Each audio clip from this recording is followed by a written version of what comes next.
To the left, we have the Samsung Q90T. To the right, we have the Sony X900E. If you wanted the short answer, the Sony X900E is going to win this comparison because it's exhibiting more colors, contrast, and clarity, the stuff that makes a TV basically what it is. Now, when we look at the Samsung Q90T, it's not that it's like the worst TV I've ever seen for a comparison like this, but it's definitely not doing the best either. So you can notice things like skin tones and overall colors and hues just looking better on the 900E. This is something I actually see with my naked eye. Also the clarity in general from just the environment is a lot better, a lot more natural, lifelike hues. So if you wanted to know if something like Sony X900H, X950H would be better than the Sony, or rather than the Samsung Q90T, then the answer would probably be yeah, simply because it's able to produce more realistic, more lifelike colors than what you're getting on Samsung. Now again, the Samsung and the Sony X900E has been calibrated. The Samsung is in movie mode. The Sony X900E is in Cinema Pro mode. So these are little differences there that you're just going to have to kind of roll with, because I know everybody out of the box won't be experiencing the level of picture quality I have on my 900E or on the Q90T here. But it's important to know when both are fully optimized to their maximum levels, which one can actually show up, deliver, and basically win the whole thing. And the Sony X900E by far is the better picture quality. It's also really important to point out that a lot of people are extremely confused in thinking that Samsung is the only one with a QLED television. Sony created QLED televisions basically back in 2013 with Triluminos. Triluminos is quantum dot technology, and you're seeing that here as it completely destroys a Samsung QLED in 2020. Not just any QLED, a flagship QLED. So you can notice better shades of orange and hues in general. All that stuff is just looking better on the the Sony X900E, where the Samsung is not able to produce that same level of color. And as we have our internet kind of go in and out here, internet has intermittent issues. You guys know that happens. We're just going to kind of deal with it. Just kind of showing you guys what we see here as we see it. I'll try to maybe fire up the next thing and then roll it back here to see if we can get something going here. But honestly, guys, it's pretty dramatic when you look at these side by side. The hues as they come in, they're blasting through on the Sony X900E, where the Samsung is just not doing it like that, though the 900E does have the gray or black by comparison. Now, how I pick winners is based off of overall picture quality, which basically means in scene to scene, every single example, every single color hue, level of brightness, anything, like what is the more impressive lifelike image, and that is going to be the 900E. As I was saying a moment ago, Triluminos was created in 2013, and that has quantum dot technology. Now, a lot of people have tried to claim up and down that Triluminos is not quantum dot anymore. Well, I'll tell you right now, and they tried to claim that too back in 2017 when I was saying that it is a QLED.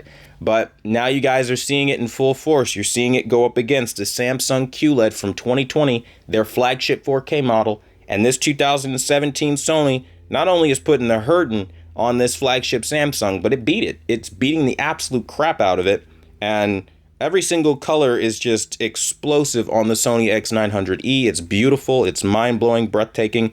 There's a reason why I'm still comparing TVs from 2017, 2016 to what we have today, because what we have today is downgraded bullshit. And this is happening because I have so many people, I can't even express the amount of people that I have that come onto this channel and they'll say, it doesn't matter, it's okay, the downgrades are all right, and they keep forgiving this kind of behavior. So year in, year out, we see these kind of lackluster QLEDs come out of companies like Samsung. And I think if you want that kind of stuff to end, you're gonna start being very vocal about what's happening here, because you guys are seeing it right now. We're not getting better as time goes forward. Things are actually getting worse. As I've done these comparisons year after year, the Sony X900E is one of those TVs that has basically never lost. Like, I can't really recall a single instance where the 900E was slaughtered or beaten to a point where it was just like, oh man, the 900E can't hold its own. And that's a problem because, you know, you would imagine from 2017 to 2020, it would be such a big difference that like all you could really do is just shake your head and be like, man, that was hard to watch. But it's kind of the reverse. I'm watching these newer TVs just completely get slapped to the floor. And, I see year after year all these influencers and all these affiliate marketers jump up and down about how they're the best TV of 2020. Run out and buy it. They're great. But a lot of people aren't telling you that if you have TVs like the Sony X900E, that's going to be your better TV by far, by far. And I think that lack of conversation and transparency is why we have TVs that look the way they look today. And I just wanted to kind of put that out there.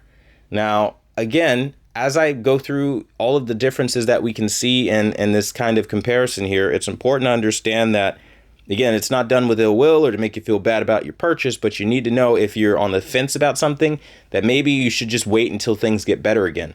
Also, I want to point out that there are a lot of people upgrading from old TVs. Do not just use your 5-year-old, 10-year-old TV as the standard for what you're expecting in picture quality, because then it would be easy to be blown away by any of these downgraded versions of their predecessor. So that's just what I'll say there. I won't harp on that too much more, but again, just have some standards for today's TVs, not the TV you come from. Now, with that being said, it's basically a win for the Sony X900E. Again, I only do SDR comparisons for the most part. I do not like HDR. I'm not a fan of HDR. That is just my personal prerogative. So I'm sure as you start to explore around, there'll be other people that will have completely different findings and reasons for getting there. But what I'll tell you is, with the most universally accepted way of watching content, which is SDR, yeah, it's an absolute domination. Sony is beating this TV so badly that I kind of feel bad for it. Though I won't say that the Q90T isn't throwing punches back. It's just throwing less punches, if that makes sense. So I hope by giving this information off, it kind of helps you guys out and you can kind of see what's going on here. You get an idea for everything. And I want to thank you guys so much for watching the #1 brand in honesty. And until the next video, I'll see you guys later.